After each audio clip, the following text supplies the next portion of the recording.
teman-teman, selamat bergabung.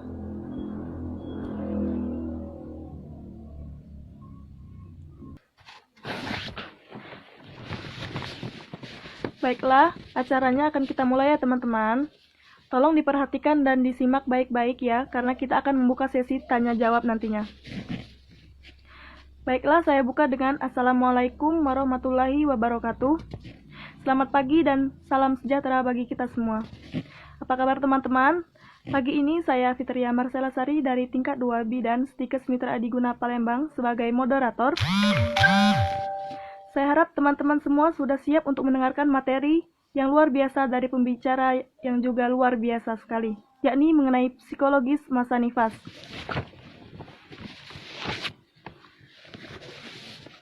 Sebelumnya saya ucapkan terima kasih kepada Ibu Yuli Suryanti MTR Kep sebagai dosen pembimbing kami dan teman-teman yang telah hadir.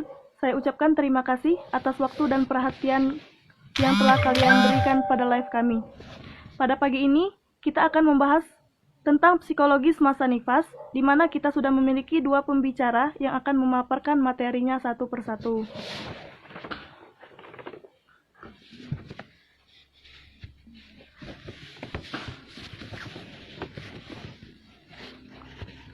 Oke, sebelum mulai, terlebih dahulu saya akan memperkenalkan jargon atau yel-yel kami. Tingkat 2 Bidan Stikes Mitra Adiguna Palembang, pasti prestasi, akhlak, sukses, dan inovasi. Itulah sedikit jargon atau yel-yel dari tingkat 2 Bidan Stikes Mitra Adiguna Palembang.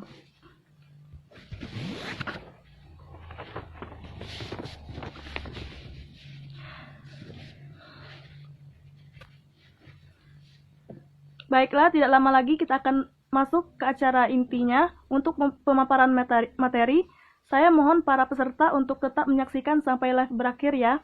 Untuk kesempatan pertama, saya akan mengundang pemberi materi pertama, yaitu Intan Novitasari, tingkat 2 Bidan Stikes Mitra Adiguna Palembang.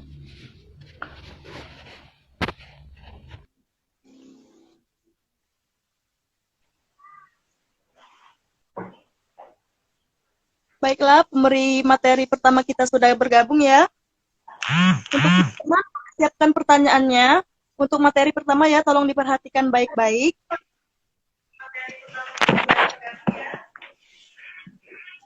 Oke, Intan, pemberi materi pertama. Bisa dimulai. Waktunya saya persilakan. Oke, terima kasih untuk moderator. Saya mulai. Assalamualaikum warahmatullahi wabarakatuh. Sebelum saya mulai, saya ingin berterima kasih untuk para pemirsa di rumah telah menyaksikan bincang-bincang kami pada pagi hari ini, walaupun keadaannya tidak bisa bertatap muka secara langsung dikarenakan keadaannya tidak memungkinkan, ada COVID ya. Tetapi kita masih bisa belajar dan berbagi ilmu melalui sosial media yang ada. Oke, di sini saya akan menjelaskan perubahan psikologis pada masa nifas. Mungkin banyak orang yang belum tahu apa sih masa nifas itu, begitu kan? Masa nifas itu saya jelaskan ya. Masa nifas adalah masa pasca setelah melahirkan, di mana seorang ibu sudah menjalankan 9 bulan proses kehamilan, kemudian ia melalui proses persalinan, di mana dalam keadaan itu dia harus melalui adaptasi yang harus dilalui oleh seorang ibu. Ketika misalkan seorang wanita atau calon ibu begitu kan baru pertama kali merasakan persalinan, tentu dia tidak mempunyai pengalaman ataupun tidak mempunyai bayangan tentang perubahan masa nifas itu seperti apa begitu. Apalagi kan kalau umurnya masih muda, itu kehamilan yang pertama, dan dia hanya mendengar dari cerita orang, dari baca-baca buku, sharing-sharing di internet, begitu kan. Jadi, ketika seorang ibu itu merasakan secara langsung, tetapi apa yang terjadi? Dia tidak sesuai, begitu kan, dengan kenyataannya, tidak sesuai apa yang dia baca-baca, dan tidak semudah yang dia kira untuk menghadapi perubahan psikologis pada masa nifas. Efeknya misalkan si ibu mengalami kegagalan pada masa adaptasi psikologis pada masa nifas. Nah, gangguan psikologis pada masa nifas itu seperti apa? Gitu kan? Mungkin banyak orang yang belum tahu. Gangguan psikologis pada masa nifas itu terjadinya kesedihan atau kemurungan yang dirasakan oleh seorang ibu setelah melahirkan. Gangguan itu tidak lama, hanya sekitar 2 hari sampai 2 minggu saja sejak kelahiran bayi, atau gangguan efek ringan seperti gelisah, cemas, lalu lelah dan sebagainya yang dirasakan oleh seorang ibu.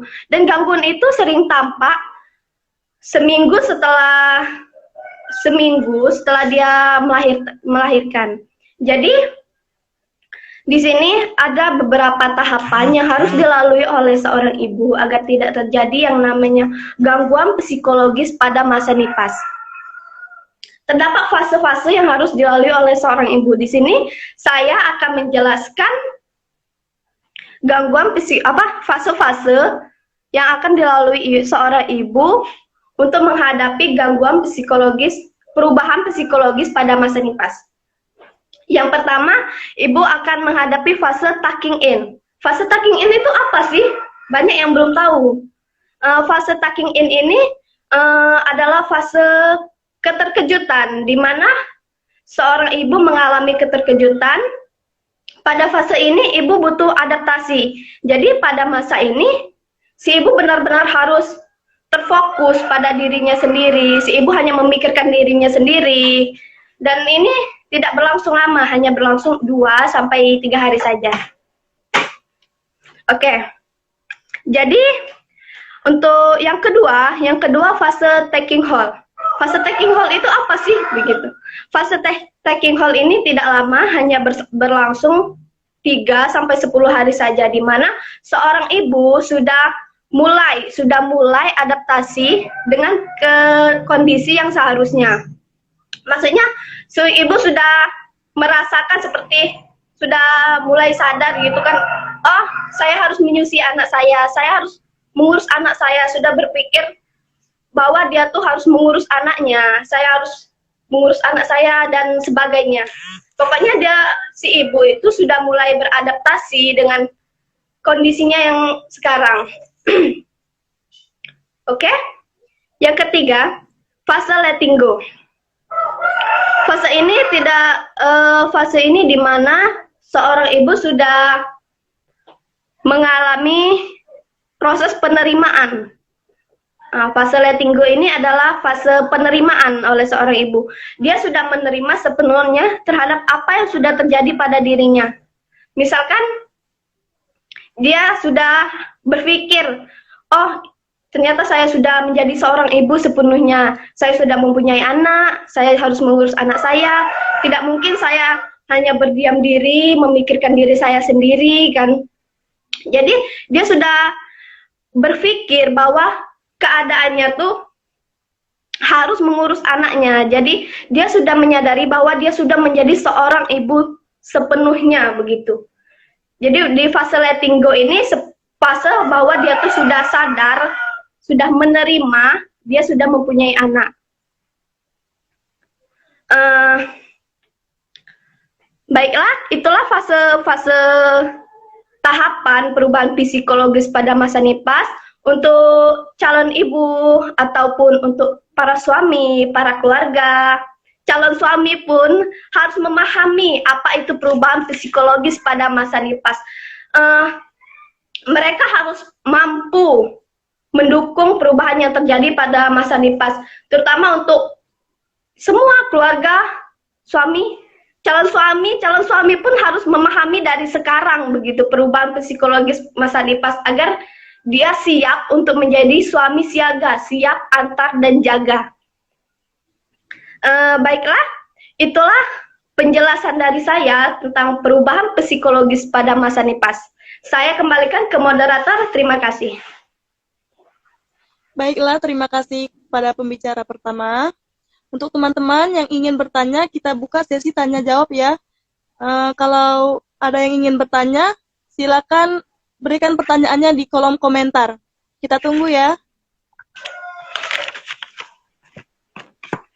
Ayo yang mau bertanya, dipersilakan kita hanya mengambil untuk 2 pertanyaan saja. Yang ada pertanyaan dari pemapar materi pertama, boleh ditanyakan ya di kolom komentar. Kita tunggu pertanyaannya dari teman-teman.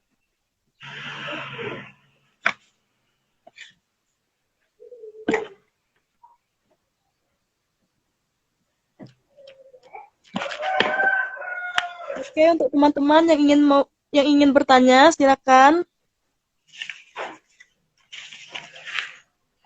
Oke, masuk ya pertanyaannya dari Christina Triani. Terima kasih atas pertanyaannya.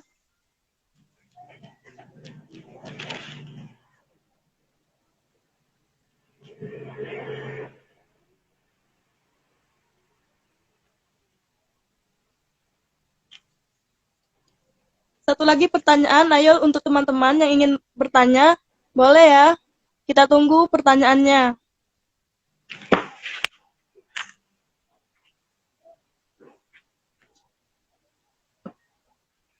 Yang ingin bertanya. Kita tunggu pertanyaannya ya. Baru ada 1 pertanyaan. Kita tunggu 1 lagi pertanyaannya ya.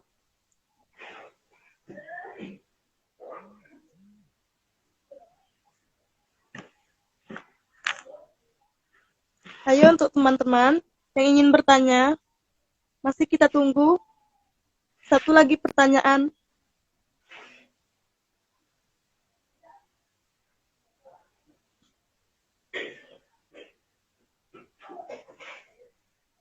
Ayo untuk Saudari Lara, apakah ada yang ingin ditanyakan?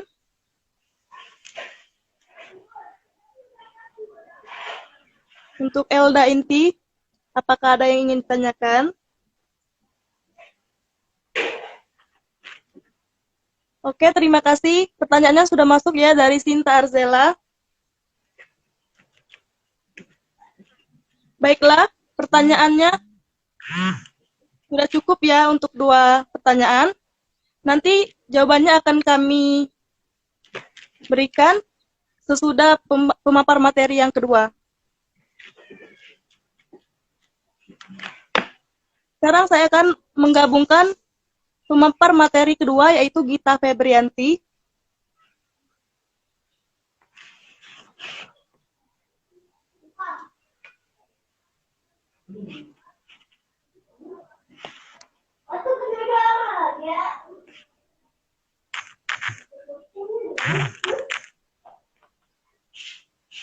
Baiklah, untuk Gita Febrianti boleh bergabung.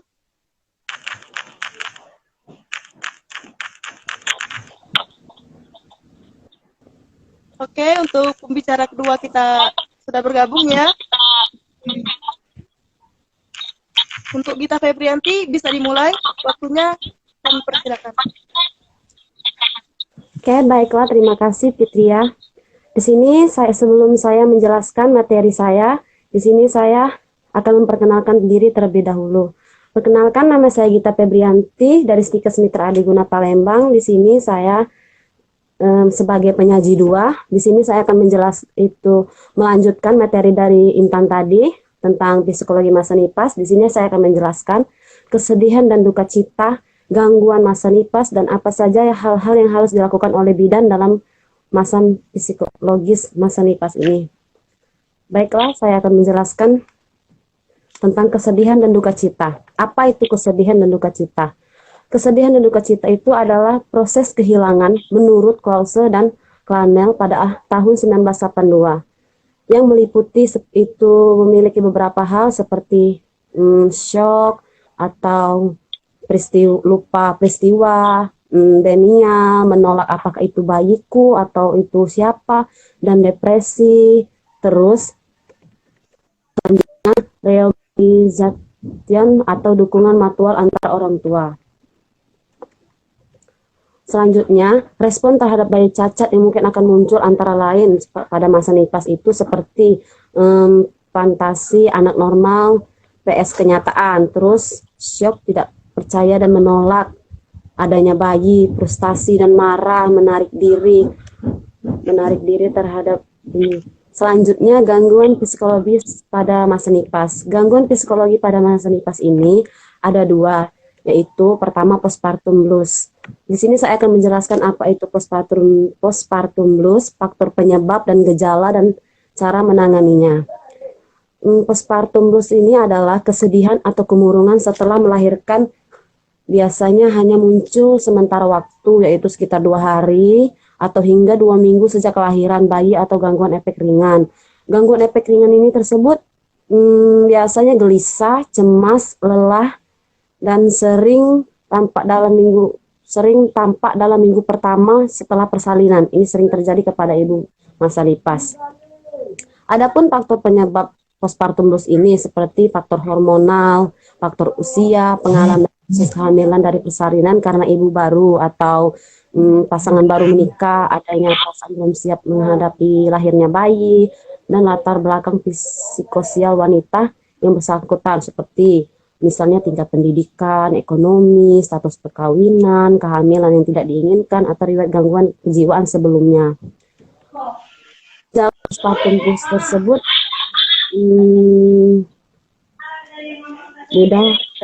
biasanya ibunya mudah tersinggung atau iribilitasi, cemas, lebih mudah tersinggung kayak gitu kan, cenderung menyalahkan diri sendiri, gangguan tidur atau gangguan nafsu makan, biasanya seperti itu. Adapun cara pencegahan dari postpartum blues tersebut yang bisa kita lakukan dengan beristirahat atau banyak tidur, ringan, ikhlas dan tulus dengan peran baru atau sebagai ibu. Terus tidak perfeksionis dalam mengurusi bayi dan bicarakan rasa cemas dan kasih bersikap fleksibel terhadap keluarga sendiri. Cara penanganan untuk postpartum blues agar ibunya tidak merasa gimana gitu, biasa dengan cara pendekatan komunikasi terapeutik, terus dengan dukungan keluarga, mengatasi gangguan psikologis yang berhubungan dengan masa nipas atau peningkatan support. Juga bisa meningkatkan support mental atau dukungan keluarga dalam mengatasi gangguan psikologis yang berhubungan dengan masa nipas. Selanjutnya di sini saya akan mengatakan dengan depresi postpartum. Apa itu depresi postpartum? Depresi postpartum ini biasanya terjadi setelah 7 hari melahirkan dan berlangsung selama 30 hari. Biasanya seperti itu. Adapun faktor penyebab dari depresi postpartum ini, pertama faktor konstitusional, terus faktor fisik, faktor psikologi. Dan gejala yang sering terjadi kelelahan, perubahan mood, gangguan nafsu makan biasanya agak berkurang begitu atau gimana, dan gangguan tidur atau susah tidur ibunya karena gejala depresi tersebut. Tidak mau berhubungan dengan orang lain atau mungkin masih canggung atau gimana kan sebagai ibu baru, tidak mencintai bayinya dan ingin menyakiti bayinya atau dirinya sendiri dikarenakan depresi. Adapun cara penanganan depresi postpartum yaitu untuk mencegah terjadinya depresi postpartum sebagai anggota keluarga, kita harus memberikan dukungan emosional kepada ibu dan jangan mengabaikan ibu bila terlihat sedang sedih atau sedang melamun, dan sarankan pada ibu untuk beristirahat dengan baik, berolahraga ringan, berbagi cerita dengan orang lain, bersikap fleksibel, bergabung dengan orang baru, dan sarankan ibu untuk berkonsultasi dengan tenaga medis agar lebih bisa diawasi. Dan di sini peran kita sebagai bidan, ada hal-hal yang dapat dilakukan oleh seorang bidan. Dan hal-hal yang dapat dilakukan oleh seorang bidan pada masa nipas ini, kita bisa menciptakan ikatan antara bayi dan ibu sendiri.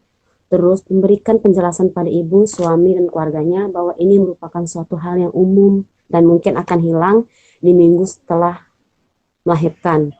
Simpati, memberikan bantuan dalam merawat bayi, dan dorongan pada ibu agar ibu terus rasa percaya diri, dan memberikan bantuan dalam merawat bayinya agar ibunya tidak merasa terlalu depresi. Terus menganjurkan agar ibu beristirahat yang cukup dan makan makanan yang baik dan bergizi. Dikarenakan pada masa postpartum blues ini apabila tidak ditangani secara tepat dapat lebih buruk atau lebih berat gitu kan, karena postpartum berat, karena ada lagi postpartum yang lebih berat atau bisa disebut PPD atau disebut postpartum depresi yang melanda sekitar 10% ibu baru. Dan gejala-gejalanya itu sulit. Biasanya gejala-gejala dari postpartum depresi ini biasanya sulit tidur, nafsu makan hilang, perasaan tidak berdaya atau kehilangan kontrol, terlalu cemas atau tidak perhatian sama sekali pada bayi. Itu sering terjadi kepada ibu. Tidak menyukai, takut menyentuh bayi atau pikiran menakutkan, banyak wanita sulit bernapas atau perasaan berdebar-debar atau seperti gugup kayak gitu kan, karena merasa menjadi ibu baru atau merasa sedang depresi. Nah, jika ditemukan sejak dini, penyakit ini dapat kita cegah dengan obat-obatan dan konsultasi kepada psikiater. Jika depresi yang ibu alami berkepanjangan, mungkin ibu perlu dirawat di rumah sakit, dikarenakan rumah sakit perawatnya banyak kan, terus fasilitasnya juga lengkap, mungkin ibunya bisa diperhatikan lagi. Oleh karena itu, kita sebagai bidan penting sekali untuk mengetahui dan perhati kepada ibu tentang tanda dari postpartum blues, sehingga kita dapat mengambil tindakan mana yang dapat diatasi dan mana yang memerlukan rujukan kepada yang lebih ahli dalam bidang psikologi. Baiklah, itulah penjelasan saya mengenai psikologi masa nifas. Jika ada yang ditanyakan, boleh tanyakan. Jika tidak ada yang jelas, boleh ditanyakan. Saya serahkan lagi kepada moderator, Fitria. Ya, terima kasih untuk pembicara kita kedua. Sekarang kita membuka sesi pertanyaan lagi untuk teman-teman dari pembicara kita yang kedua ya. Kalau teman-teman ada yang ingin ditanyakan, boleh masukkan pertanyaannya di kolom komentar. Kita tunggu ya. Cuman 2 pertanyaan untuk teman-teman. Yang mau bertanya silakan. Kita tunggu pertanyaannya dari teman-teman sekalian.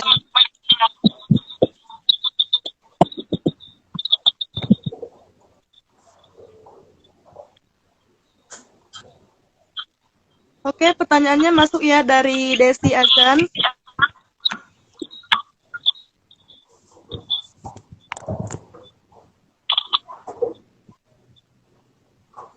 Ayo untuk teman-teman yang ingin bertanya,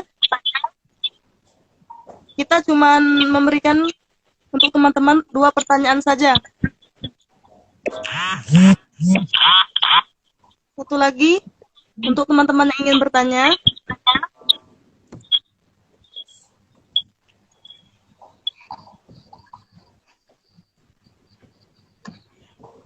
ayo untuk teman-teman yang ingin bertanya, boleh ya di kolom komentar.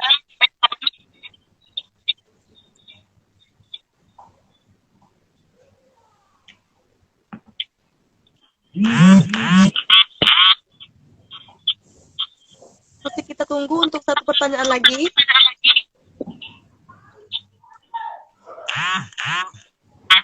Setelah ini kita akan membacakan jawaban dari sesi pertama tadi. Ada 2 pertanyaan untuk sesi pertama. Dan untuk sesi kedua, kita masih tunggu 1 lagi pertanyaannya. Untuk teman-teman yang ingin bertanya, boleh ya, masih kita tunggu.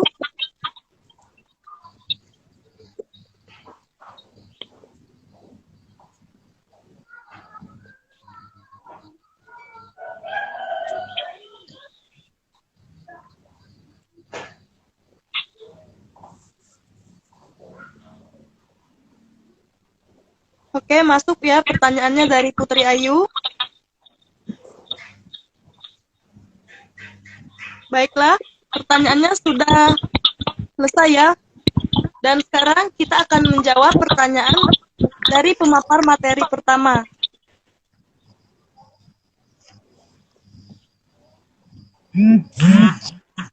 Tadi sudah ada pertanyaan dari @Kristina Adriani. Pertanyaannya yaitu, jenis-jenis gangguan postpartum itu apa saja ya?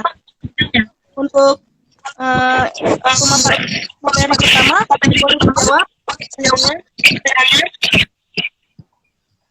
Oke. Saya akan menjawabkan Christine Andriani. Pertanyaannya ada gangguan pernapasan. Oke, tadi kan sudah dijelaskan oleh saudara bahwa gangguan psikologis maternity itu yang pertama adalah postpartum blues. Nah, postpartum blues itu merupakan kesedihan atau kebingungan setelah melahirkan,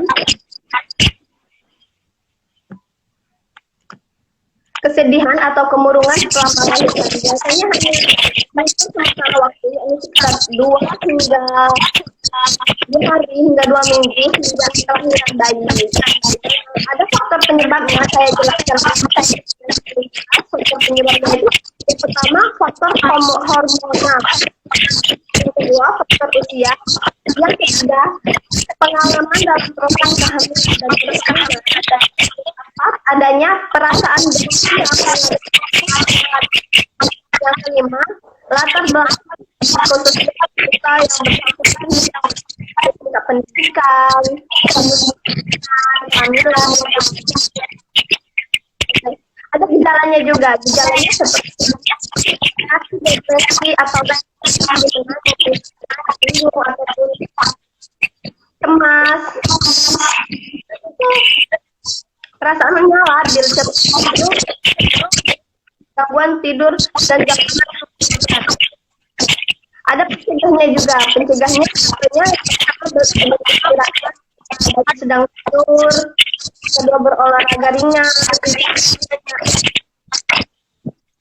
tidak perfect mengurus bayi, dan komunikasi pada kami. Yang kelima penanganan yang ada penanganannya juga, komunikasi terapeutik dengan dukungan keluarga dan mengatasi kebutuhan, dan masih banyak lagi. Gangguan postpartum kedua itu depresi postpartum, kembali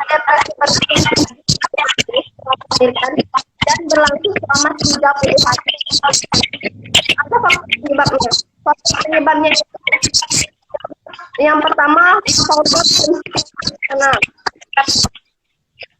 yang kedua faktor fisik, yang ketiga juga psikologi. Oke, mungkin itulah jawaban dari pertanyaan yang pertama. Dan saya juga akan menjawab pertanyaan dari @_Ella. Pertanyaannya, bagaimana peran mengatasi kasus yang mengalami kecemasan postpartum? Oke, peran bidan ya. Untuk peran bidan kan tadi juga sudah dijelaskan oleh saudari nanti. Ada hal yang dapat dilakukan oleh seorang menciptakan ikatan antar bayi dan ibu sendiri. Yang kedua, memberikan penjelasan pada ibu dan suami dan keluarga bahwa hal ini merupakan suatu hal yang umum yang dan akan hilang dalam 2 minggu setelah melahirkan. Yang ketiga, memberikan bantuan dalam merawat bayi dan dorongan agar tumbuh rasa percaya diri pada diri ibu. Yang keempat, memberikan bantuan dalam merawat bayi. Dan yang kelima, mengajarkan agar istirahat dengan cukup. Dan juga mengajarkan agar ibu makan cukup dan makan bergizi. Oke, itulah jawaban dari saya. Saya berikan ke moderator. Terima kasih. Baiklah, terima kasih atas kita lanjut untuk jawaban dari pemberi materi yang kedua, yaitu dari Desi dan dari Putri Ayu. Kepada pemberi materi kedua, boleh dijawab. Baiklah, di sini saya akan menjawab pertanyaan dari Desisan _08. Apakah ibu yang mengidam baby blues bisa terjadi pada setiap ibu postpartum? Dibilang bisa bisa terjadi di setiap ibu, bisa dibilang begitu. Sebelum saya menjelaskan itu apa namanya, bisa terjadi atau tidak, di sini saya akan menjelaskan apa itu baby blues. Itu kan merupakan kemurungan setelah melahirkan.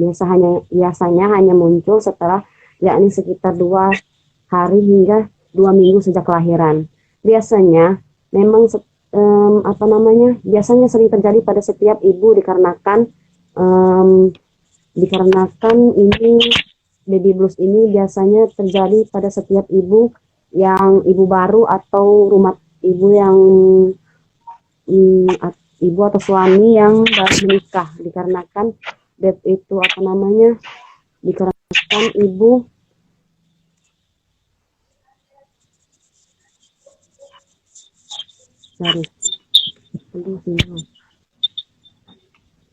tapi tidak kalau ibunya sudah berpengalaman itu mempunyai bayi, biasanya tidak terjadi karena ibunya sudah berpengalaman. Ini biasanya terjadi hanya untuk ibu baru atau pasangan baru yang mempunyai anak. Tidak setiap ibu mengalami baby blues dikarenakan mungkin ibunya sudah berpengalaman atau sudah pernah mempunyai anak ya. Ini hanya berpengaruh atau sering terjadi pada ibu baru atau pasangan baru. Dan selanjutnya saya akan menjawab pertanyaan dari Putri, bagaimana baiknya sikap suami menghadapi ibu yang mengalami fase postpartum blues. Sebaiknya sikap suami kepada istri yang sedang mengalami postpartum blues, sebaiknya dia memperhatikan istrinya, terus memberi dukungan secara mental maupun fisik kepada ibunya agar ibunya tidak terlalu depresi, selalu perhatian kepada istrinya sendiri, memperhatikan istrinya, dan memberi dukungan yang sebaik mungkin agar ibunya tidak depresi saat menghadapi masa nifas. Baiklah, itulah jawaban saya tadi. Mungkin maaf jika penjelasan saya kurang jelas atau tidak jelas dikarenakan sinyal. Terima kasih kepada Fitria, saya kembalikan lagi. Baik, terima kasih atas jawaban dari kita yang kedua. Mungkin sudah selesai dari kesimpulan materi hari ini adalah setelah melahirkan perubahan fisik dan mengakibatkan adanya beberapa perubahan dari fisiknya. Perubahan psikologis mempunyai peran yang sangat penting. Pada masa ini, nifas menjadi sangat sensitif memerlukan pengertian dari keluarga-keluarga terdekat. Peran bidan sangat penting dalam hal memberi pengarahan pada keluarga. Bukan kondisi ibu, malah proses yang dilakukan bidan pada ibu harus diberikan agar tidak terjadi perubahan psikologis yang patologis. Baiklah, mungkin sampai sini materi kami hari ini. Dan untuk terima kasih untuk teman-teman yang sudah masih setia menonton dari awal. Terima kasih untuk Ibu Yulianti sebagai pembimbing kami. Dan jika ada salah kata, mohon dimaafkan. Baiklah, mungkin hanya sini kami hari ini. Assalamualaikum warahmatullahi wabarakatuh. Waalaikumsalam warahmatullahi wabarakatuh.